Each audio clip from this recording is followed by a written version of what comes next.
गेवराई शहरामध्ये नगर परिषद निवडणूक 2025 या निवडणुकीमध्ये लोकशाहीला काळीमा फासणारी घटना घडलेली आहे।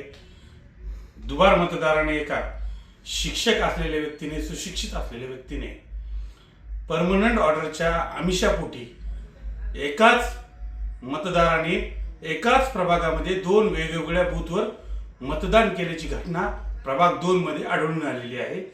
त्याबद्दल शिवसेनेने निवडणूक निर्णय अधिकारी यांच्याकडे निवेदन सादर केलेलं आहे।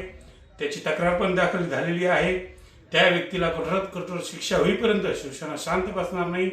आतापर्यंत अशी घटना आणखीन कित्येक घडल्यात याची पण पूर्णपर्यंत चौकशी व्हावी याच्यासाठी शिवसेना आक्रमक आणि पवित्रा घेतल्याशिवाय राहणार नाही।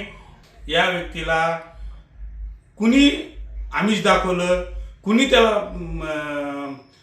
दुबार मतदान करण्यास भाग पाडलं, त्या उमेदवाराला देखील आणि तिथल्या त्या प्रभागामध्ये परत निवडणूक व्हायला पाहिजे अशी शिवसेनेची मागणी आहे। आणि ते मतदान आतापर्यंत किती मतदारांनी तिथं तर शिक्षक आणि कर्मचाऱ्याचे मतदार जास्त आहे, दुबार मतदार आणखीन किती झालेत याची तपासणी, याची पडताळणी निवडणूक विभागाने निपक्षपणे करायला पाहिजे असे शिवसेनेचे म्हणणे आहे।